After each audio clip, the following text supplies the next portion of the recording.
Good afternoon, I'm TK, and this is TK's video blog. Good to have you with us, good to see you all again. Welcome. Alright, now that we got that out of the way, let's get right down to it, shall we, and review our movie of the day. This week's movie is Mission Impossible: The Final Reckoning. The movie stars Tom Cruise, Haley Atwell, Ving Rhames, Simon Pegg, Esai Morales, Palm Clemente, Henry Cizernri, Angela Bassett, Greg Tarzan Davis, Nick Offerman, Hannah Waddingham, Tremel Tillman, Shia Wigham, and Lucy Tulu Garjuk. So, what's the movie about? Well, the plot of this movie is the very highly anticipated sequel to the movie Mission Impossible: Dead Reckoning Part 1, which came out a few years ago, 2 years ago I believe, if I'm not mistaken, 2023 I believe it was, and so this movie was delayed a year, making it even more anticipated. And adding to the hype and anticipation with this movie is the notion that this is in fact the final Mission Impossible movie. So now, the plot of the movie, so picking up where the previous Mission Impossible movie left off, Ethan Hunt is hot on the trail of the rogue AI from the previous film and his nemesis Gabriel, as he and his team, including Grace, work to prevent the entity, the rogue AI, from destroying all of humanity. Really big stakes there for sure. So, a very interesting plot for sure with the AI element, perhaps very timely as well, and really just an entertaining plot for sure. So, let's talk about the movie a little more in depth now, shall we? So, the plot of this movie is an interesting plot. It's well put together. It makes sense. Now, it's a two-part movie, as I said, and for me, usually, I'm an instant gratification kind of person,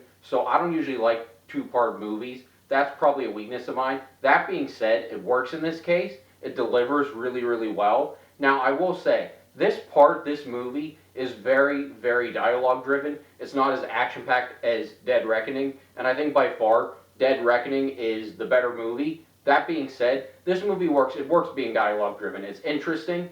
I think the whole AI, the whole rogue AI plot is really interesting, really cool, really timely, I think, with artificial intelligence for sure.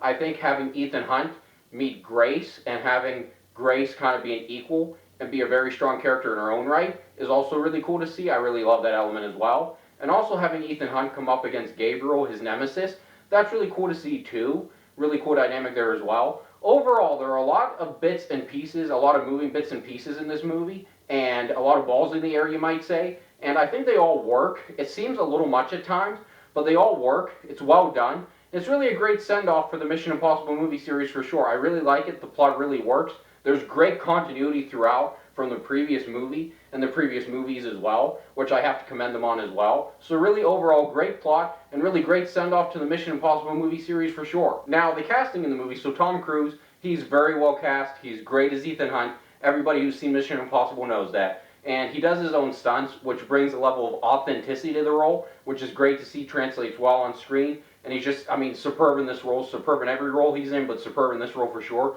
A lot of heart, a lot of emotion, really believable. Haley Atwell playing Grace, his equal, and the chemistry between the two, really, really cool, really, really well done, really believable, and just great to see. I love that. It adds another layer to the movie, and just my hat is off to them for sure for doing that quite well. In fact, the whole cast is very well cast. A lot of heart, a lot of emotion in the roles, and they all have the believability factor. You believe them. Now, the believability factor, you've heard me talk about this all season long at this point.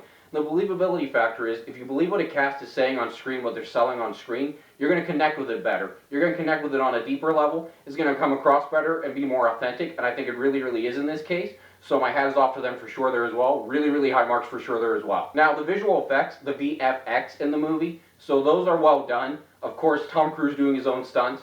They're a little bit less. However, that being said, the AI, the rogue AI, the entity, if you will, it has to be all visual effects, and it's done well, it's believable, and it kind of is authentic as well, as authentic as something like that can be, so it's well done. I have to give that really high marks there for sure as well. Now, the music in the movie, the music fits the tone of the movie very well, very action-packed, faster in places when it needs to be, slower in places when it needs to be. It has the Mission Impossible theme that's included, which that is very catchy, as we all know. And overall, I mean, the music itself is just very catchy. It stays with you, it sticks with you, sticks in your head. And you really want that in any movie with the music. You want it to stay with you. And that's good. That's the sign of music in a good movie, good music in a good movie. So yeah, that's great. My hat is off to them for sure. I have to give that really, really high marks there for sure as well. Now, the editing in the movie. So editing is a very big thing for me. I'm an editor myself, as you know. So the editing was very well done. Great flow, great rhythm, great continuity, not just from Dead Reckoning, but from the other movies in the movie series. to this one, really, really good there. There was nothing in the movie that didn't work, that didn't make sense, and the editing was just very well done for sure as well. Really, really high marks there for sure there as well. So overall, the movie, great plot, great continuity from previous movies to this one, great cast, great characters, very entertaining, great visual effects, great editing, great music, everything worked. The story was very timely, having an artificial intelligence as the main villain. Really cool and interesting for sure. And overall, really a great time. Now, I saw the movie with my dad, and he said it was hokey and cheesy, at least for him. And I think he's right, and I'll tell you why. So, it's called Mission Impossible for a reason. The stuff in the movie is not supposed to be possible. It's not realistic that somebody could do all that stuff and survive. And you kind of have to have a little bit of a suspension of disbelief element to it. You kind of have to go into a world of fantasy, go into a world of science fiction with it. And when you do that, it comes across better, and I think it does in this case. But I don't think he's necessarily wrong with that. It works well, it plays well, at least in my opinion. It's just really, really well done for sure. So now, the moment of truth has arrived. All that being said, what would I give the movie out of 20, and would I recommend it to you all? Well, I think this might be a little bit surprising based on how much I talked the movie up, but I would have to give the movie a very strong, a very solid, and a very confident 18 out of 20. Here's why. Everything worked in the movie, it was great, the casting was great, the plot was great, characters great, a lot of heart, a lot of emotion, music great, editing great, everything worked in it. I was very entertained throughout. I was on the edge of my seat in places. But here's the thing. I think it was a little bit slower, and I think it was maybe an hour too long, maybe a half hour too long, but it was really good all the same. So the length could have been shortened a little bit. I mean, nothing was in it that didn't make sense or work. It just could have been a little bit shorter. I don't know where and how, but it just could have been a little bit shorter, at least for my taste. If it had been, I think it would have been a very solid 20. But that aside, overall, everything works in it. Really entertaining. Really a fun movie to watch for sure. Really a great follow-up and great ending for the Mission Impossible movie series. And I was very entertained. I really liked it. I would very highly recommend watching it. 18 out of 20 for sure. Alright, well, looking at my watch, it looks like we're about out of time.